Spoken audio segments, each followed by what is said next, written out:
is episode 90 of The Variety Artist. This is John Abrams, your host and that guy that interviews successful variety artists from around the world.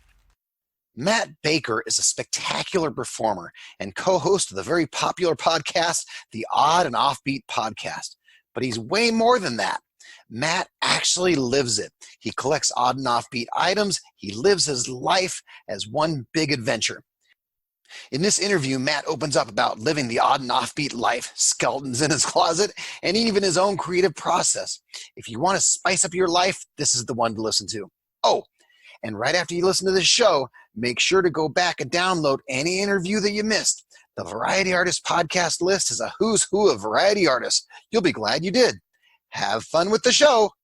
Fun fact number 472. First weekend John did shows, he was paid in cash. He took all the bills, laid them on the bed, and rolled around in them. Welcome to The Variety Artist, providing aspiring artists and entertainers with in-depth discussions from top performers from all over the world. So get ready to book some gigs, make some money, and have some fun with your host, John Abrams. Piers Morgan of AGT says the total package. James Cordon says that was amazing. His show is a unique combination of hilarious stand-up comedy and amazing stunts. His diverse skill set has landed him 5 Guinness World Records and appearances on The Late Show with James Cordon, Tosh.0, America's Got Talent, and Last Comic Standing. Spectacular performer and co-host of the Odd and Offbeat Podcast. Variety artist, I give you Matt Baker. Hey, John. Thanks for having me. How's it going, Matt? That's a very nice write-up. Thank you very much. You put a lot of time into it. Yeah, I put so much time into that. I took that off your website. So, well, some of it is true. We'll let the audience figure out what is the lie. There you go. Now, for people who haven't seen you, what is the Matt Baker Comedy Stunt Show? What does it look like? Essentially, it looks like a stand-up comic who does unusual skills. What do you mean by unusual skills? Just a variety of different circus skills. You know, I kick a bowling ball off my foot, catch it on my forehead. I have an apple in my mouth. I kick a fork off my foot and catch it stuck in the apple in my mouth. I do a bunch of hacky sack tricks, a couple of juggling tricks, some balancing tricks. So it's a weird variety, a mishmash of different skills. So it's got to be unique because instead of like a magician that does rings and sponge balls and things, there's all these unique things which creates one giant show, right? My background is I learned juggling and I juggled for a long time. And then I realized that there's only so many juggling skills that are inherently interesting to an audience. And so I started sort of seeking out more useless, or I wouldn't say useless, more unique skills or stunts that an audience responds to much stronger than like basic juggling tricks. I love useless skills, by the way. Well, a lot of the people, your listeners, probably have many useless skills. Yeah. In fact, a lot of times I'll see somebody that I knew from high school or from middle school, and I'll say, look, now I'm making a living doing all those crazy useless skills and things that I did when I was in high school, but now I'm getting paid for it. Yeah, the stuff you got beat up for in middle school and high school, and now you're getting money. And you broke 5 Guinness World Records? Yeah. Those. Well, I only currently have 3 Guinness World Records. So I've broken those records 5 times. Oh, okay. So the 3 that I have now is most bowling balls kicked off my foot and caught on my forehead in 30 seconds, which is 6. I have most leapfrogs in a minute while juggling 3 objects with another person. And I have fastest time juggling 3 objects and taking my clothes off. Oh, yeah. Wait, so is there a lot of competition for these things? Do a lot of people take a bowling ball and kick it from their foot onto their head? No, the key for my records was to come up with stuff that people aren't stupid enough to try. All of them were records that didn't exist. I created all of them, and hopefully no one is dumb enough to try and break them all because I don't want to do it again. Are you suggesting that if I can do something that I've never, ever seen on the Guinness Book of World Record website or book, and it's amazing and it's spectacular within a certain amount of time, that I should contact Guinness? Absolutely. If you have a skill that you think would sound cool in a Guinness World Record book, I would highly recommend it. So you just come up, you sort of propose an idea to the Guinness Book of World Records, and then they'll come back and say, hey, we like this idea. Here's the criteria we think that would work. And they sort of they map out the sort of rules and restrictions for the particular trick that you want to accomplish. And then you have to do it and then have proof that you did it. They send you a certificate, put you in the book. Sometimes they fly you somewhere to be on TV shows. It's a pretty cool thing. Now, is the proof live, or can you record it and send a link or something? Yeah, so there's a few different ways to do it. You could do it live, like a live venue in front of an audience. They really like that because there's a publicity around it, newspapers, that sort of stuff. Mm-hmm. But you can just do it in the comfort of your own home as long as you have a couple witnesses, multiple video cameras, and those witnesses have to write proof letters saying that they saw it, that you accomplished the particular task that they mapped out, and you followed all the particular restrictions that they laid out also. Wow. Now, I interviewed Josh Horton maybe a year ago. Mm-hmm. Do you know who that is? He's the most downloaded juggler in the world. No, I don't. Never heard of him. His big spin is that he breaks a new world record every week. Oh, cool. That's his thing. So if you go on his YouTube channel, that's his big deal. Nice. His world records are things like that. Like me and my friend, we're going to throw hats on each other's heads the most times in 60 seconds or something like that. Yeah. There's different, there's Guinness World Records is just one record body. There's other record bodies out there. They're just the most famous one. Yeah. So juggling has their own world records, hacky sack has their own world records, Right. But the Guinness thing, when you put Guinness on your name, it holds a lot of validity.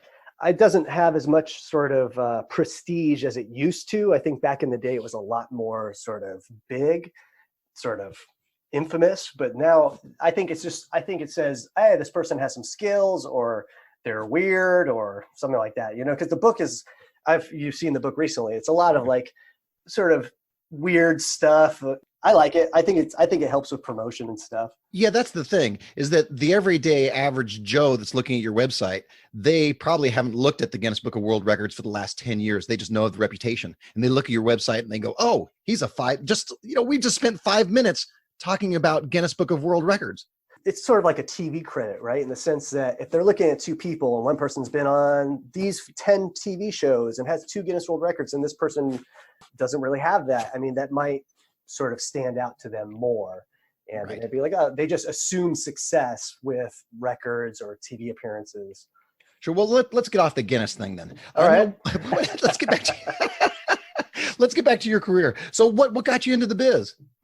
Actually, I listened to your podcast with Peter Irish. Oh yeah. My story is very similar to his, so I won't take up your time. Just listen to his. His is way better than mine. But I started playing the sport of hacky sack. The name of it's called footbag. I started doing that at a pretty young age.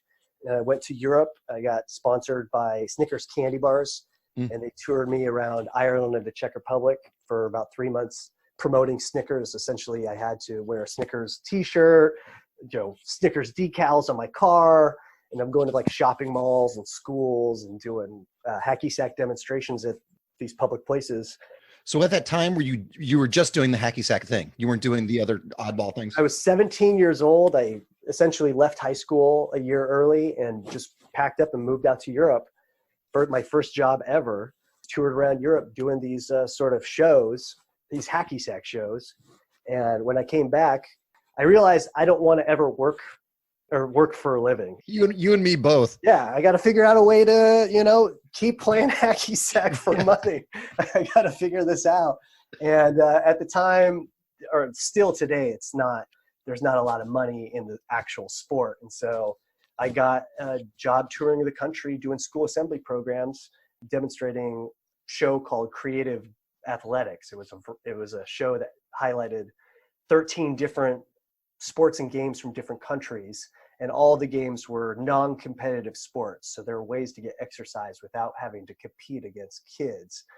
Here I am, an 18-year-old kid. I bought a van and went on the road for 2 years and did, 1,500, 2,000 schools all around the country, Wow. 3 shows a day, every day. Wow, that does sound like Peter Irish's story, because Yeah. he involved in the same group? Yeah, actually, Peter did it before I did. And he was, he's a very famous hacky sack player. So Sure.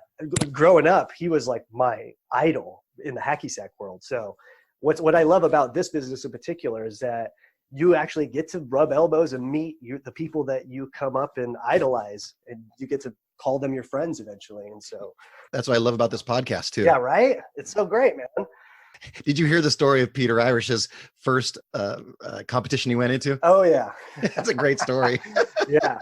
It's cool though, it's cool to see just the sort of the arc of people's career, where they start out and where they end up it's pretty fascinating. Well, it does show you that as a magician or as a juggler or variety artist, whatever you may be, we always see people after they've made it. We see them on the covers and we read articles about people. We don't realize that at some point in time, they started. Oh yeah.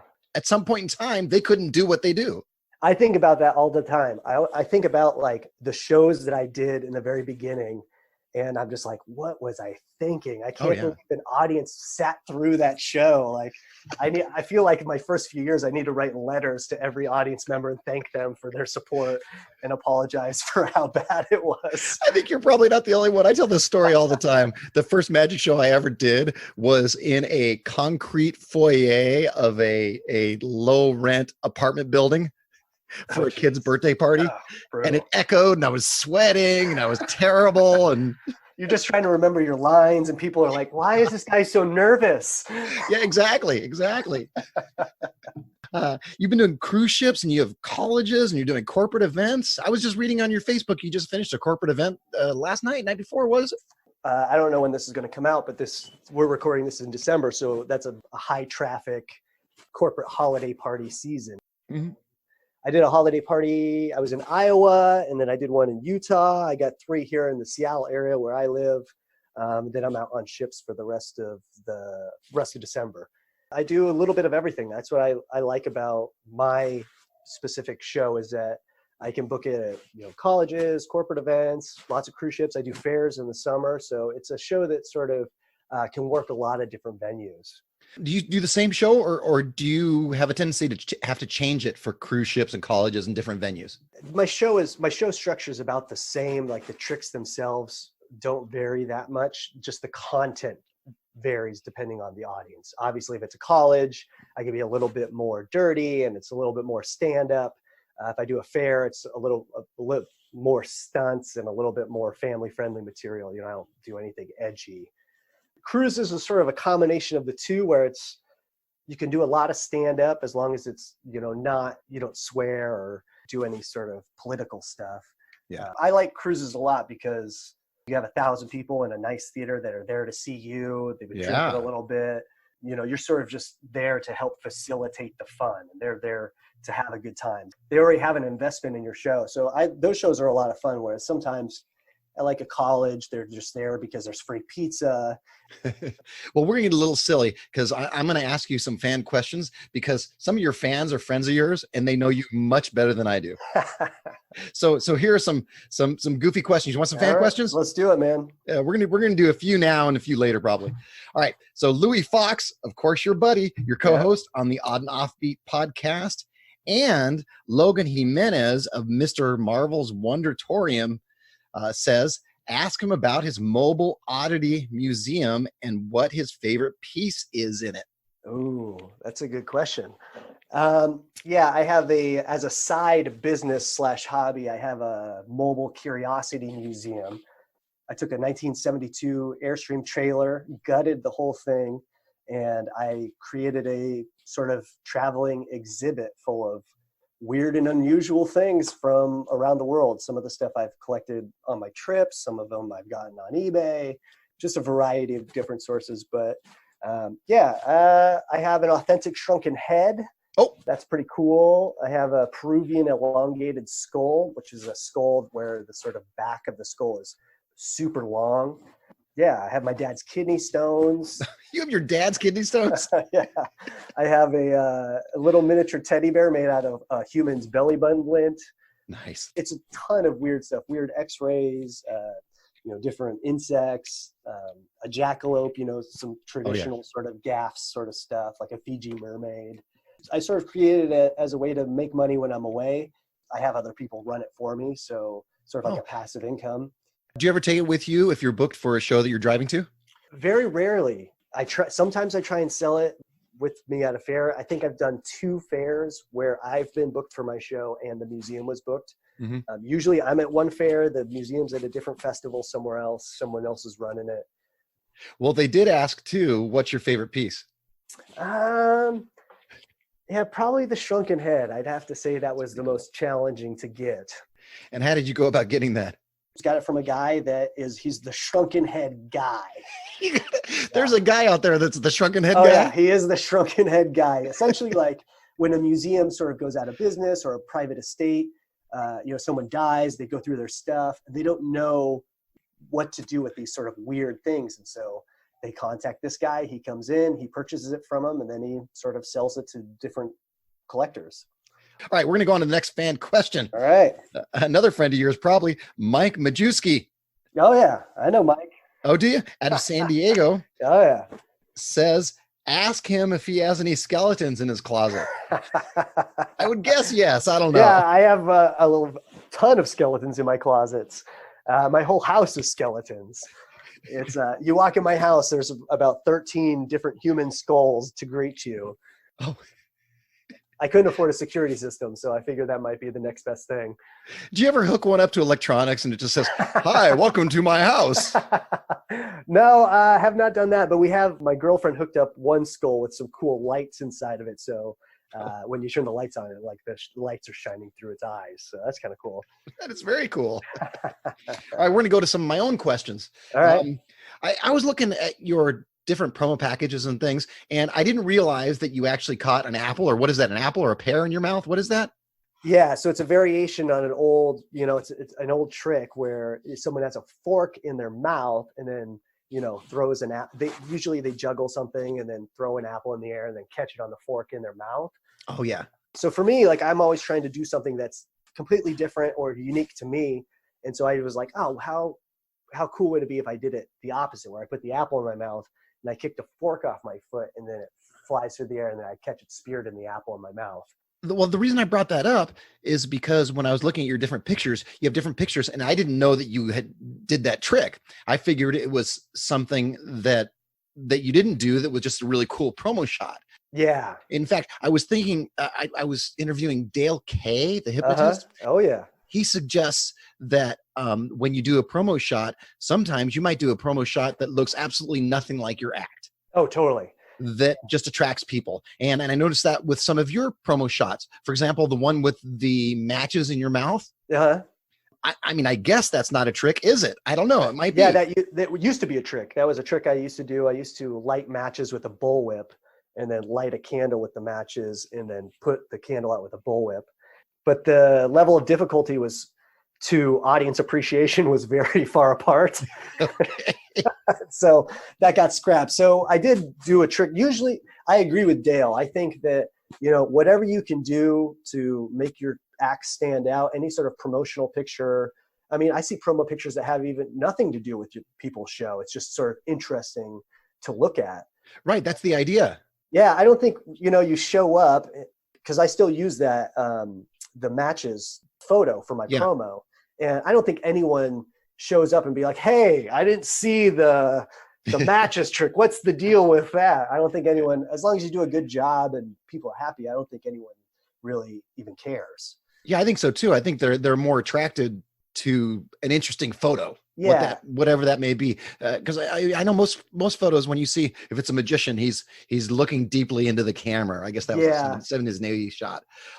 Or if it's a juggler, it's a guy with juggling clubs. Yeah. Or whatever it may be. It's much more interesting when you have lit matches in your mouth. Yeah, and Dale is the king of those promo photos. I mean, that guy is a genius when it comes to promoting and coming up with cool concepts that are visual. I would defer to his expertise, because that guy he's super smart. And if you get a chance, look up his photos, even throughout his career, even when he was younger. His stuff is really fantastic. It is. It's great. Yeah. So I think coming for promo stuff, I think what I do for photo shoots is I have a list of interesting shots that I would like to accomplish when I go into a photo shoot. And some of them are rough ideas. Some of them are props. And then I sort of go over them with the photographer, and then we try and capture those. And then obviously you take your 2 or 3 best ones. And so are all of those ideas from your show, or are some from your show and some just fun, interesting shots? Fun, interesting shots. I mean, sometimes I had comedy and stunts tattooed on me for one, just weird stuff that is interesting to someone who's scrolling through a bunch of photos. What's going to stand out if they're looking at 10 different photos? Right. What's going to stand out to the client? I think it doesn't even have to say magic or juggling, just like something that's interesting and cool that says, hey, they do something fun, or they do something mysterious, something that just really catches their eye, that's, speaks to that you're a performer. All right, we're going to move on to fact or something John just made up. Sound like fun? All right, let's do it, man. Is it fact?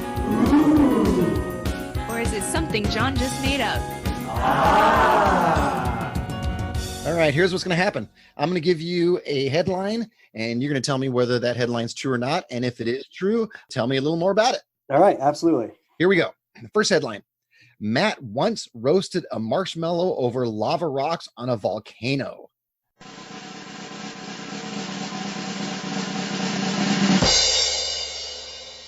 That is definitely true. Oh, how did that come about? Every year my goal is I go to another location or another country I've never been to. So every year I take a vacation somewhere I've never been. And this particular year, not this year, but the year that this happened, I went to Guatemala. They have a volcano, an active volcano there. They take you up on this hike. You're up, I don't know how high you are. And there's steam coming up from rocks everywhere. It can't be safe. I don't know. I mean, it's Guatemala, though. They're just trying to make $1. They give you these marshmallows. You put them on a stick. You put them right over the rocks, and the heat just catches it on fire. So, and then you eat it right there. Do you have pictures of that? I think somewhere I might. If I can, I'll look through my photos today and see if I can find one for you. Okay, I gotta see a picture of that. See, that would be one of those crazy promotional shots that would be fascinating to see. Yeah, a marshmallow on fire. I mean, it'd be hard to sort of set up the whole scene, but it'd be pretty great. Wow. All right, next one. Matt once got his finger stuck in his bowling ball right before doing the stunt.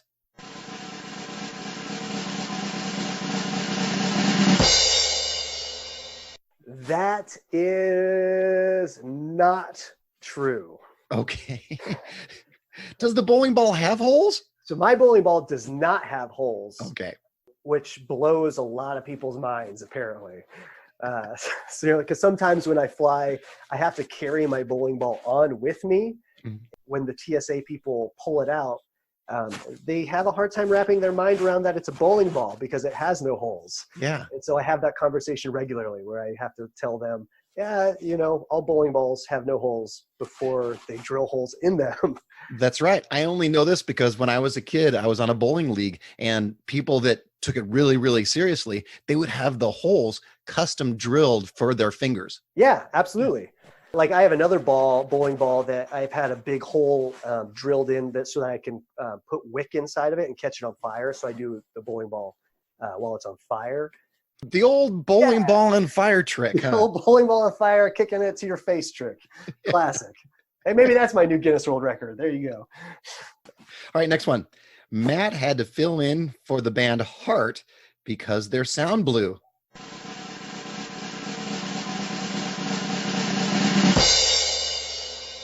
That is true.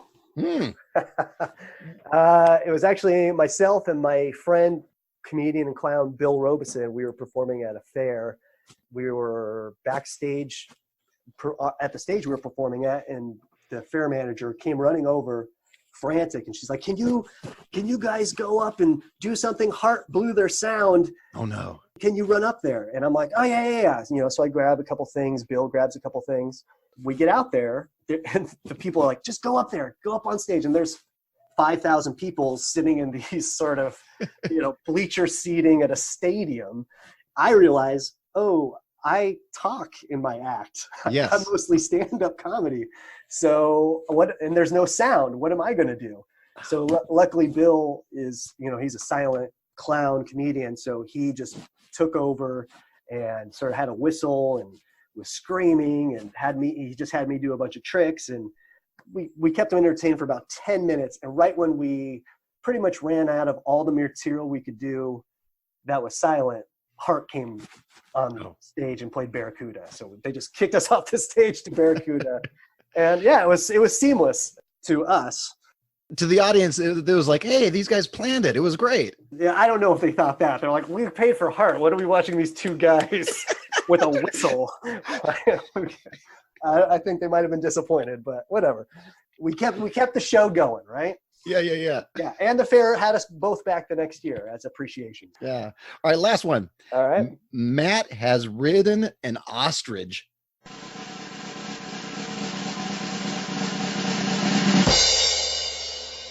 That is true.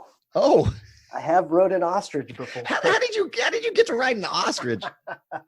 Well, when I travel, my good buddy Louie and we always try and find weird and unusual things to do wherever we are. And there's a bunch of apps that help you find weird locations or historical places that are very unusual. And I was performing on a cruise ship, and we stopped in Curacao, which is a small island north of Venezuela. And they had an ostrich farm where you could ride an ostrich for $10. Wow. And in my mind, who wouldn't want to ride an ostrich for $10? I would do it. Exactly. Yeah. And so, yeah, I went out there with a couple of people that were on the cruise with me and paid the $10, and they put a bag over the ostrich's head, and you're on the back of a truck, and you sort of just jump off the back of the truck onto the ostrich. Oh. You sort of hold it as tight as you can with your thighs, because there's not really anywhere to hold on. You can't like put your arms around its neck and choke it out. So you have to sort of pull its wings back behind you. And then it's calm this whole time. And then the moment they lift the bag off its head, it freaks out. Oh. And just starts sprinting. And so it's sort of like, riding a bull. You just got to try and stay on as long as you can.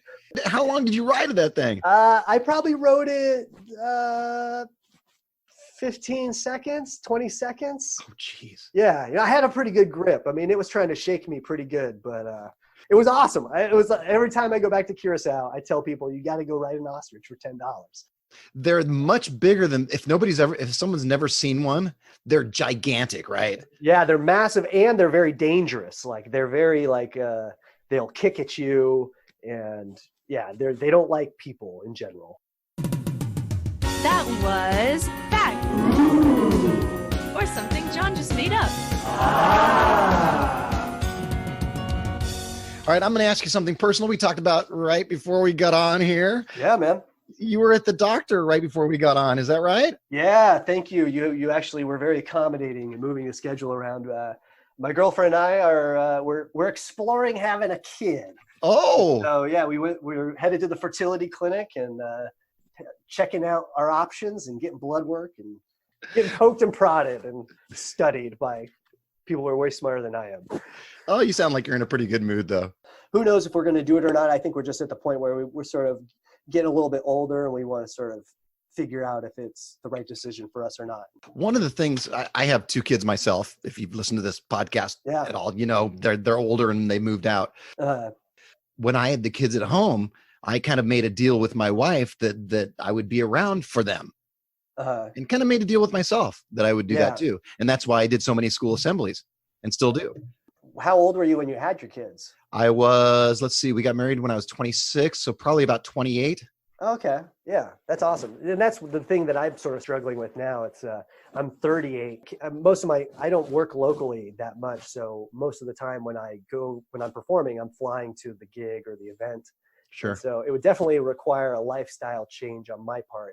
Yeah, it's definitely something to think about. And, it doesn't really smack you in the face till you have that first one. Yeah. And then all of a sudden you go, wait a minute, I think I want to be around. Yeah. I was telling my girlfriend last night, I was like, I wish there was just like a place where we could rent a kid for a couple days and then like send them back. Just see what it's like. Oh, well, just like, whenever we're in the mood, like, we'll have a kid over, take them to ice cream, whatever, hang out, and then send them back. Yeah, we'll do that like middle school experiment where you have a bag of flour. Oh yeah, right. I think my daughter did that, I think.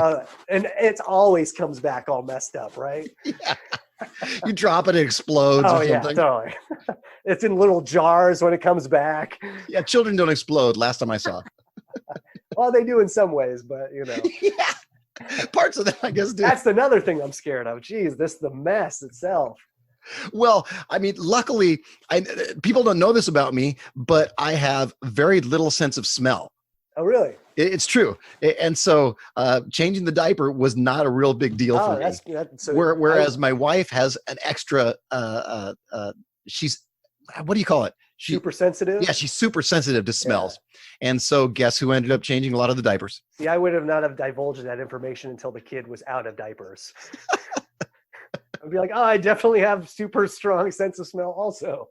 Yes, of course I do. And I vomit when I see diarrhea. All right, we're going to go back to some fan questions. You want some more fan questions? Sure, man. We're going to give you some more. First, Barry Friedman. He didn't have a question, but you know Barry Friedman of Showbiz Blueprint? Yeah, it's another big time idol of mine growing up. I'm sure. We have a terrific variety artist podcast with interviewing Barry. He's great. Yeah. He has some advice for you. He says, tell him I hope that sooner rather than later he stops balancing heavy things on his face. All that C5 and C6 compression isn't free and shows up later in life. Well, I mean, when someone that smart speaks, you should listen. So yeah, I should. I am currently reassessing the things that I do in my show as I get older. Oh, yeah. So, yeah, I don't want to be 55 years old and still catching a bowling ball in my face or throwing forks at my face. Or I'll never forget when I realized that I was too old to do some of the things I do. Yeah. When I was younger, I was just crazy on stage. I'd leap off the stage right into the middle of the audience and then do all sorts of crazy things. Yeah. And then one time I leaped off the stage and I remember being in midair going, I think I might be too old for this. And landed, and sure enough, I was definitely too old for that. Oh, geez. Did you finish the show? It was in the middle of a show. It was fine. I mean, I played it off, but afterwards I was like, I will never do that again. Barry is right. It's a lot of that. I personally catch the bowling ball with a headband on, so it does absorb a little bit of the impact. But I have had a few moments where it's like, all right, this has got to be on the way out. And I think it's important as a performer to come up with different options. You don't want to rely on a specific trick or joke for your whole life. You want to be able to have backups and move stuff in and out and have options if you are injured off from something that you can sort of alter your show. So yeah, maybe that'll be my goal, to come up with something as cool as the bowling ball to the face. Thank you, Barry. I will. Your advice is heard. All right, next fan question. Peter Irish. We've talked a lot about Peter. Oh, yeah. World Hacky Sack champion asks, how many tattoos do you have? You expected a hacky sack question, right? That's a weird question. I think I'm at 15 now, 15. Soon to get more. I just got my girlfriend a little tattoo kit, so I'm going to let her practice on me. Oh, I have no tattoos at all, but I'm thinking of having my kids tattooed on my shoulders. Oh, yeah, that's a great one, man. Yeah, I have potential kid names on my shoulder also. So. Oh, wait, you have potential kid names on your shoulder? Just gonna scratch out the ones that don't make it. It'll be like Bobby with a line through it. I went to school with a girl. She had a guy's name tattooed on her hand, scratched out. Another guy's name tattoo on her other hand, scratched out, and her own name tattooed on her shoulder. I was like, okay, well. My brother had his girlfriend tattooed on his, I think it was his arm, I think. And sure enough, of course, they broke up, and then he ends up getting together with somebody else, and she's like, oh, why do you have Susie's name on your arm? Yeah, I have lots of tattoos from various points in my life, and some of them are not reflective of who I am now, but I'm just, whatever. To me, it's just a tattoo. It's not really anything. Well, my daughter has a lot of tattoos, and she's only 21. She looks back at particular tattoos that even she's only had for 2 or 3 years, and she says, well, at least that tattoo tells me a little bit about a part of my life when I was 18 or 19 or whatever it is. Yeah, sure. I mean, a lot of people have different varying beliefs on what you should put and not put on your body. But yeah, for me, it's just like, at one point in my life, I thought that was cool. Yeah. And like, I have no regrets about them. But I got a good amount. The coolest one I just got is for my Curiosity Museum, I have a guest book, and I always tell the kids who go in the museum, I say, I'm going to get a tattoo of the coolest drawing in this guest book. And so I recently got a tattoo of the coolest drawing in the guest book. Oh, that's cool. A little kid drew a picture and I got a tattoo, and it definitely looks like a little kid drew it. So, oh, that's neat. Yeah, it's cool. All right, Louis Fox, your buddy, asks you something, I guess, a little more serious. Ask him if he finds it challenging to be a socially conscious comedy performer. That's a good question. This has been coming up a lot recently. Oh, really? Wait, Yeah. What are you finding? Well, for myself and for my friends, we have to alter some of the things that we say because of our particular audience, what they're offended by now. Yeah. Society is growing to a point where they're a little bit more entitled. They feel like they're entitled to sort of be offended. And for me, like, I do believe in not really making fun of people who are underprivileged or people that might have it harder than you. Sure. It does make it difficult sometimes for writing comedy because, obviously there are particular things that are funny that you'd like to point out, but you're like, maybe that's insensitive, or maybe I'm not fully wrapping my mind around how that might impact somebody. Right. It's tough. I mean, the problem is when you say like a particular joke and, people get offended and you're like, that's not even, you're just bringing your own crap to that joke. You're That's adding right. stuff to it. Like, for example, like I have a joke where I'm talking about, I use it on cruise ships. I say, on Saturday, I was looking at the events to see what was going on. And one of the events said, come join us for Jewish Sabbath. And I said out loud to my friend, dude, we got to see this band. It's just a dumb joke, right? Uh-huh. But I've had people come up and be offended at that. And they're like, it's insensitive to, the Jewish Sabbath. And I said, no, that's just the joke is about me being dumb and not knowing what Jewish Sabbath is. That's what the joke is about. It's not has anything to do with the Jewish faith or the Sabbath. It's just me mixing up the words and me assuming it's a band. I think it's tough because, especially with people who get made fun of a lot, they hear a specific subject. Like if you say, like, for example, like I grew up Mormon and I have jokes about growing up Mormon in my show. And sometimes when people who are Mormon in the crowd hear me say I grew up Mormon, they just think that the jokes that I'm about to say are going to be making fun of Mormons. Got it. They don't necessarily hear the jokes or critically think about the things that they're hearing. They just sort of, oh, I've been made fun of. He's going to make fun of me. And the jokes are not, I don't make fun of Mormons. I just make fun of my family. It's tough. It's a tough thing to navigate, but I think it's an important thing to pay attention to because it's important to not, alienate people or make people feel isolated. But there are schools of thoughts where people think that you should make fun of everybody, and that by not making fun of people, you are saying that they are impervious to comedy, that making fun of everybody makes it inclusive. I think that probably matters what your character is too, because we went and saw Lisa Lampanelli, who's a hilarious comedian, but she makes fun of everybody. That is her act. I think you're right. I think it is your character. I mean, I think intention is the biggest thing. I think that like Lisa Lampanelli, for example, you're right.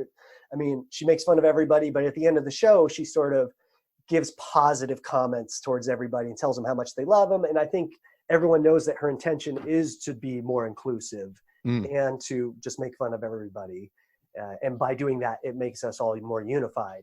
You really have to go through how you're presenting the joke itself and make sure that it's coming from a good place and that it's not sort of taking advantage or making fun of people that maybe historically have been made fun of on a regular basis.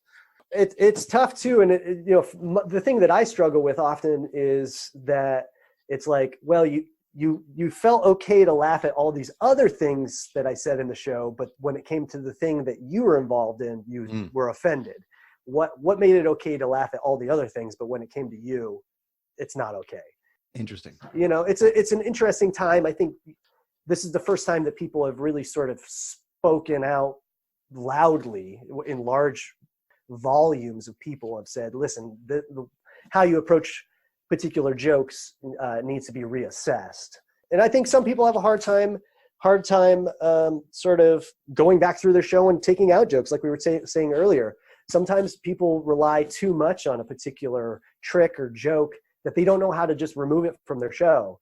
If I at some point was made aware that a joke that I was saying is completely insensitive or offensive, I would completely remove it. Because that's not my intention. My intention is not to offend people. My intention is to have a good time and make people have joy and fun, and do that through comedy that is accessible to everybody. No, I know my different acts have changed over the last 20 years because of society. Absolutely.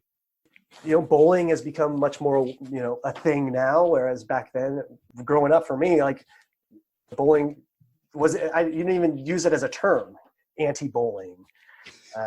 Like, what the hell is that?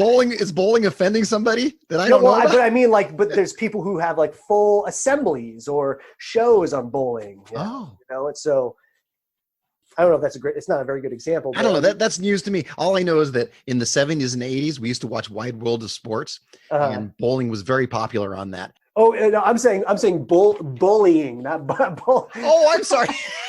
Yeah, bowling is a sport, What they do is they line up a nerd kids, you make fun of them, and they're the best, That's so funny. We're talking about. Oh, that's hilarious. Yeah. Although I would watch the Wide World of Sports if bowling was on it. That would be amazing. I've never watched that bullying Wide World of Sports show. It's on ESPN 93 or whatever. Okay, enough of that. All right. Yeah.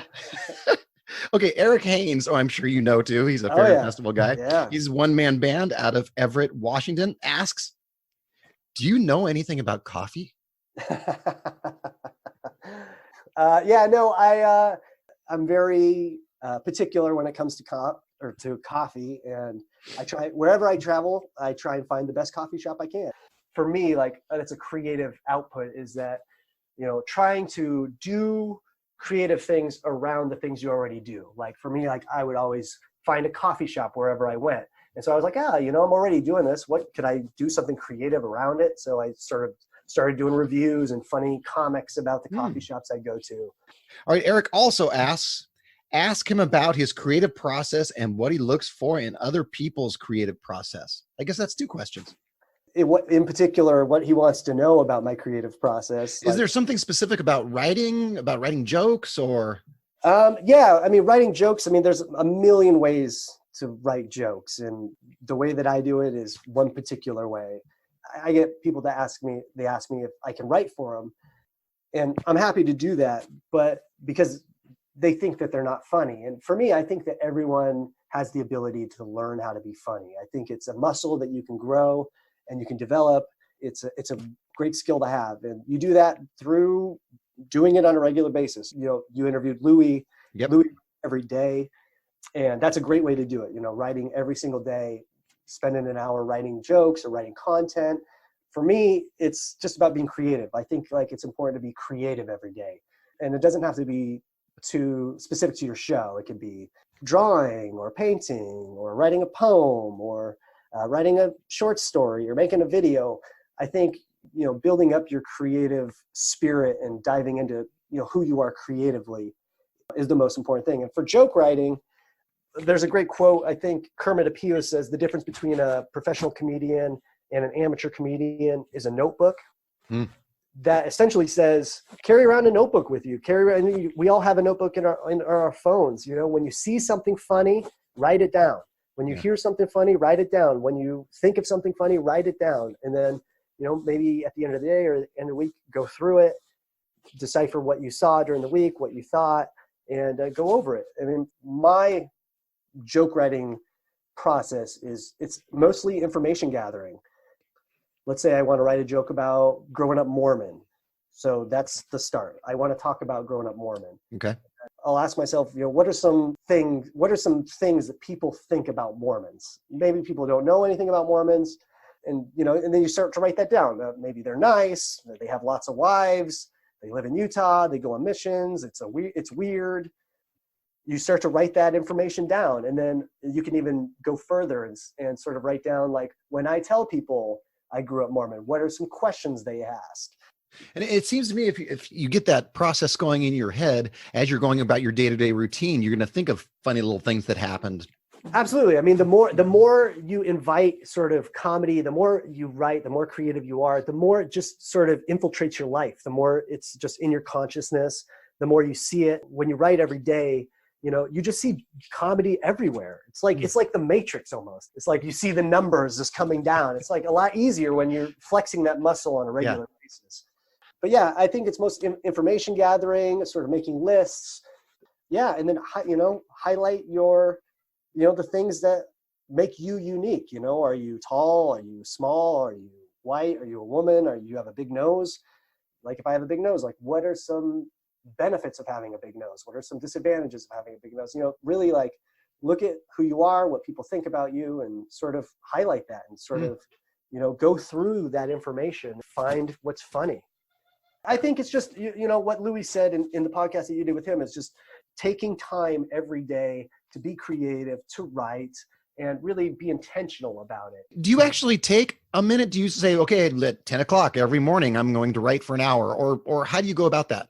Yeah, I used to write every day for 2 hours. And I did that for years. And sometimes it would be at a particular time. I would try and do it at the same time, generally every day.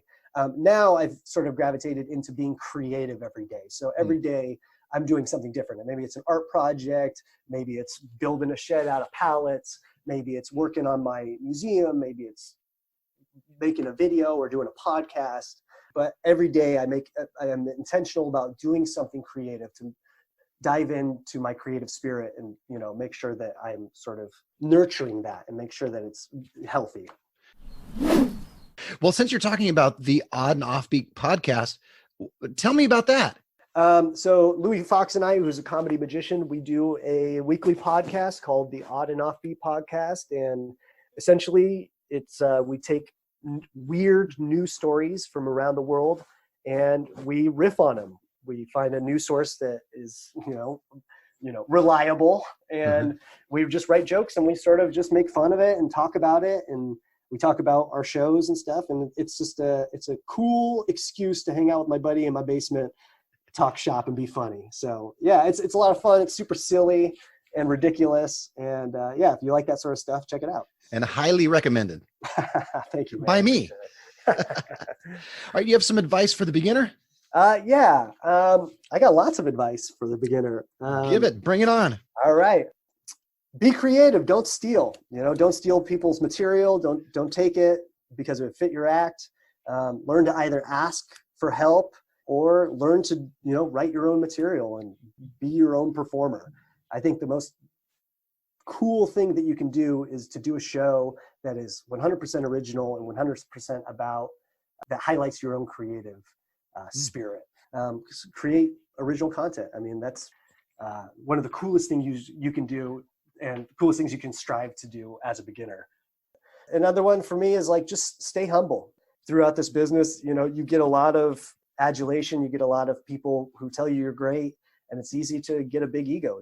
Just always stay humble and just remember that how cool of a job you have. And, people go to work for 40, 50 hours a week in jobs that they hate with bosses they hate. And you get to work 1 hour a night or 2 hours a day. And What a deal. You get rewarded handsomely. Just remember that it's we're very blessed to do what we do. All right. How about for the working pro? I got two. One for me is just keep being creative. Don't stop creating just because you have an awesome show that works. Don't stop writing. Don't stop putting new stuff in the show. Like for me, I always try and put one or two new jokes or new concepts or new things in the show, just to keep me interested, to keep my juices flowing, to keep the creativeness going. It's a short time on this earth. Let's create some content that people will love, and especially if you're good at it. The other one I got is don't forget to live your life. I think it's easy, especially when you make your career, when your hobby becomes your career, it's easy to just do that all the time. Don't forget to do other stuff. Go take a vacation. Go get away from your show. Go do something fun.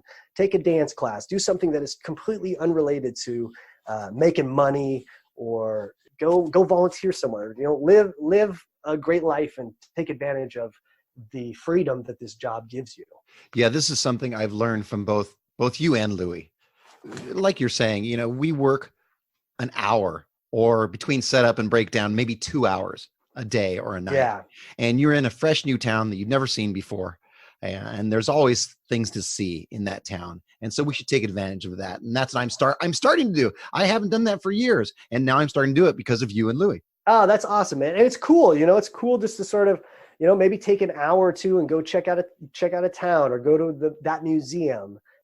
Learn to live instead of just going to the gig and going home and turn on TV. That's why I try and go, like what I was saying earlier, is like I go somewhere every year, a new place every year, just to get away, see something unique, do something different, and it sort of regenerates you. I mean, it gives you more stuff to draw from for your show and your creativity.